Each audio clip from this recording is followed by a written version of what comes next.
Halo, perkenalkan, nama saya Tirsa Panto dengan NIM 19142010 188, kelas A1 semester 4, jurusan keperawatan di Universitas Pembangunan Indonesia Manado. Di sini saya akan memenuhi tugas keperawatan maternitas 2, Nurse Angel Ponda A, Escape MKes. Dan saya akan menjelaskan masalah-masalah dalam kehamilan. Yang pertama, diabetes mellitus gestasional. Diabetes mellitus gestasional adalah sebagai derajat apapun intoleransi glukosa dengan onset atau pengakuan pertama selama kehamilan. Diabetes gestasional terjadi pada minggu ke-24 sampai ke-28 pada masa kehamilan. Walaupun diabetes pada masa kehamilan termasuk salah satu faktor resiko terkena diabetes tipe 2. Selanjutnya, penanganannya yang pertama, terapi diet. Tujuan utama klien dengan diabetes mellitus adalah untuk mengatur glukosa darah dan mencegah timbulnya komplikasi akut dan kronik. Yang kedua, terapi insulin. Daya tahan terhadap insulin meningkat dengan makin tuanya kehamilan yang dibebaskan oleh kegiatan antiinsulin plasenta. Yang ketiga, olahraga kecuali kontraindikasi. Aktivitas fisik yang sesuai dengan direkomendasikan untuk memperbaiki sensitivitas insulin dan kemungkinan memperbaiki toleransi glukosa. Yang kedua, hipertensi dalam kehamilan. Hipertensi dalam kehamilan adalah suatu kondisi dalam kehamilan di mana tekanan darah sistol di atas 140 mmHg dan diastol di atas 90 mmHg atau adanya peningkatan tekanan sistolik sebesar 30 mmHg atau lebih atau peningkatan diastol sebesar 15 mmHg atau lebih di atas nilai dasar yang dimana diukur dalam dua keadaan minimal dalam jangka waktu 6 jam.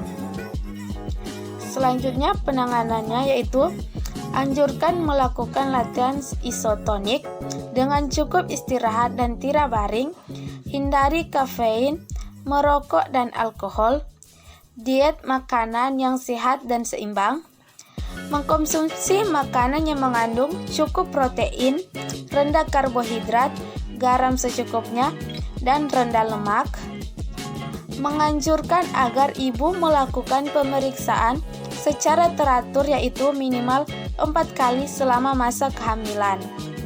Lakukan pengawasan terhadap kehidupan dan pertumbuhan janin dengan USG, pembatasan aktivitas fisik, penggunaan obat-obatan antihipertensi dalam kehamilan tidak diharuskan karena obat antihipertensi yang bisa digunakan dapat menurunkan perfusi plasenta dan memiliki efek yang merugikan pada janin. Yang ketiga, hiperemesis gravidarium. Hiperemesis gravidarium adalah keadaan di mana penderita mual dan muntah lebih dari 10 kali dalam 24 jam sehingga mengganggu kesehatan dan pekerjaan sehari-hari. Hiperemesis gravidarium merupakan keluhan umum yang terjadi pada kehamilan muda. Selanjutnya penanganan yaitu pemberian antiemetik, dipuaskan selama masih muntah, monitor intake dan output. Obat-obatan yang diberikan biasanya sedatif adalah fenobarbital, vitamin yang dianjurkan vitamin B1 dan B6. Isolasi penderita, diberikan kamar yang tenang, tetap cerah, dan sirkulasi udara yang baik. Catat cairan keluar dan masuk. Terapi psikolog, penderita perlu diyakinkan bahwa penyakit dapat disembuhkan, hilangkan rasa takut oleh karena kehamilan. Yang keempat, anemia pada kehamilan. Anemia pada kehamilan merupakan kekurangan kadar hemoglobin dalam darah yang dapat menyebabkan komplikasi yang lebih serius bagi ibu baik dalam kehamilan, persalinan, dan nifas. Selanjutnya penanganannya yaitu yang pemberian tablet BESI. ibu hamil merupakan salah satu kelompok yang diprioritaskan dalam program suplementasi. Yang selanjutnya pendidikan. Konsumsi tablet zat besi dapat menimbulkan efek samping yang mengganggu sehingga orang cenderung menolak tablet yang diberikan. Penolakan tersebut sebenarnya berpangkal dari ketidaktahuan mereka bahwa selama kehamilan mereka memerlukan tambahan zat besi. Selanjutnya, modifikasi makanan. Asupan zat besi dari makanan dapat ditingkatkan melalui dua cara.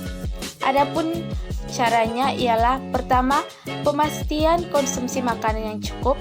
Makanan yang cukup kalori sebesar yang dikonsumsi. Sekian penjelasan saya tentang masalah-masalah dalam kehamilan. Sebelum saya menutup, di sini saya akan mengajak teman-teman yang baru lulusan SMA dan SMK yang ingin melanjutkan program studi keperawatan bisa bergabung dengan kami di Universitas Pembangunan Indonesia Manado. Terima kasih.